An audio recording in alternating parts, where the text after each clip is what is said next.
think about his quickness with his hands? Rick Bowe is just not in shape. That's all there is to it. From the opening bell, this guy has not been in shape.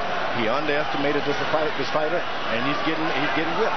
He made it abundantly clear yesterday when he sat down in our meeting and wanted to talk about Tyson and Lewis, and didn't much want to talk about this guy. Harold Letterman, how do you have it so far? Jim, 2-1, 1 even, 38-37, Andrew Golota. Like Larry said, Golota had that fourth round won. He hit him low. He loses a point that becomes 9-9 instead of 10-9 Golota, and that kept it a little closer. But I want to tell you something.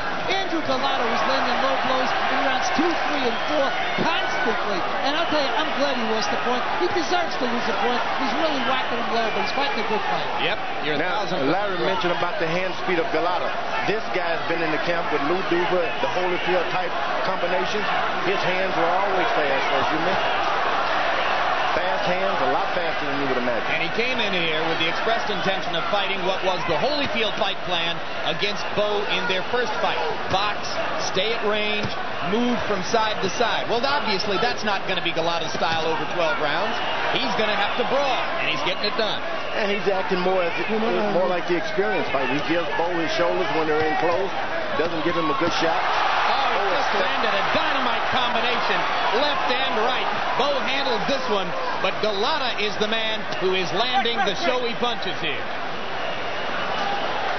Bowe is starting to go down below the belt a little bit too there.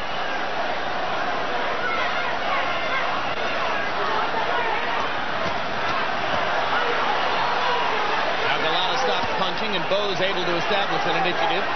Golota's punch count in round 4 was back up to 76. He's been the busier man.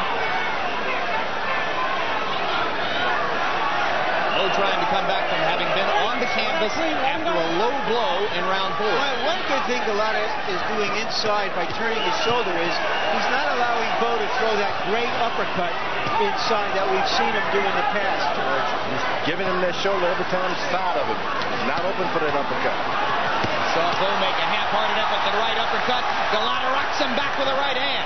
Bowe steps up against the ropes. Golota rocks him again with the right hand. And a left. And another left up top. And the crowd is oohing and eyeing at the work that's being done on Riddick Bowe by Andrew Golota.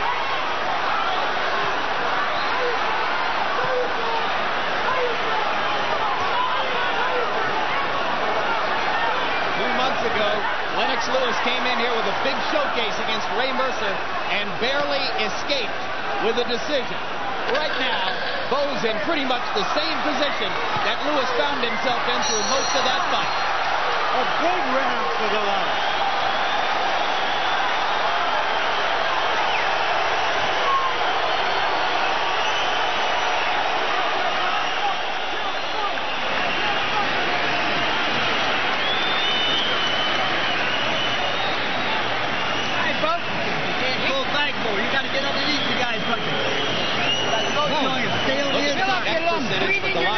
It's been that way throughout the fight. And remember what we pointed out before the fight. How many punches Riddick Bowe catches.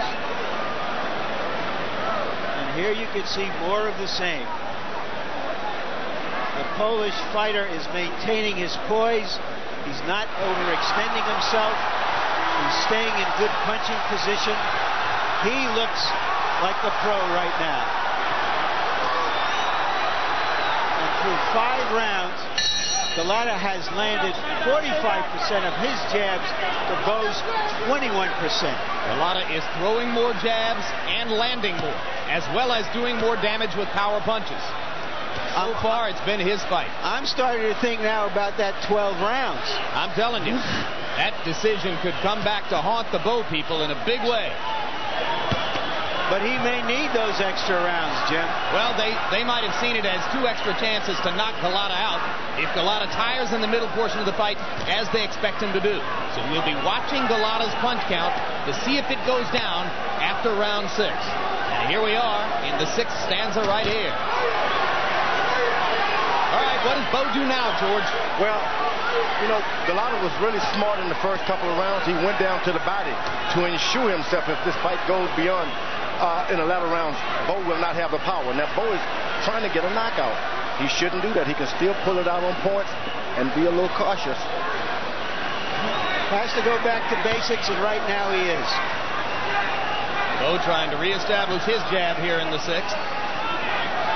Once again, they get in close, and Bowe not able to launch those uppercuts, which have so defined the best of Riddick Bowe in his 3 battles with Holyfield. The problem has been Bowe has not quite measured the distance when he moved away from Golot's left jab. He thinks he's out of the way, but Golota catches him anyway. Well, that extra reach. It's that extra reach, isn't it? And Bowe's not accustomed to being in with a guy who's got a bit. That extra reach has paid off good dividends for Golota.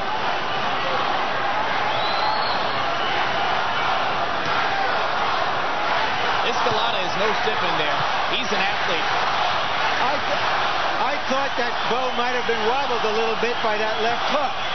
He was. Riddick's punch count goes down as we get past the midpoint of the round.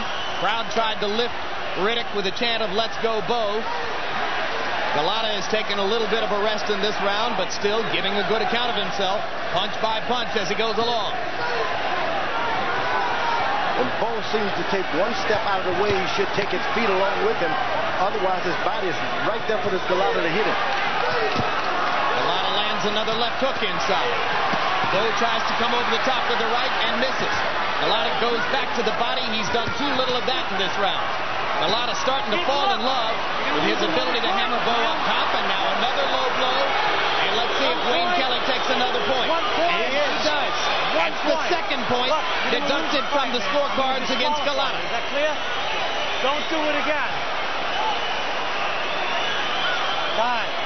So now Bowe with his second time out of the fight due to low blows. And Golota has lost a second point. And Harold, what comes next? Jim, the thing that comes next, without question, is a disqualification. I mean, I don't know how much of this Wayne Kelly's going to put up with. Andrew Golota has been whacking him low the entire fight. He's taken 2 points. I don't think he'll take 3. I think if Andrew Golota hits him low again, flagrantly, Wayne Kelly throws him out. And you have to assume that that's what Kelly was telling Golota moments ago in that neutral corner. Here's the low blow. You know, it's obviously not deliberate, but that doesn't make any difference.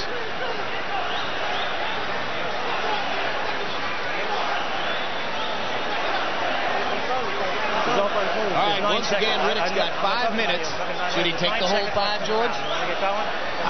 You know, I wouldn't give this guy any extra courage. Hey, he hurt, hit me below the belt, the Peter Rabbit punch, go right back and fight back, quick. Left hook by Golota. Reestablishes his authority as soon as they go back together, and we've reached the midpoint of the fight. But I'll tell you, Riddick Bowe is taking a beating, whether it's legal or illegal, one way or another. He's getting hit a lot of punches from his knees to his head. You can't walk in like this. You gotta walk. You gotta move your head when you're inside. You gotta move your head because you're standing right in front of it, and all you got to do is punch. Okay? Okay, Bowe? Gotta fix his tape, both tapes. Somebody gotta take care of the tape, Riddick's punch here. It's coming off. No, you gotta do better than that. What are you doing about him low? Tape. Riddick, you worry about the fighting. I took 2 points off him, okay? All right? Well, just you take care of your business, all right? You got it. It almost sounded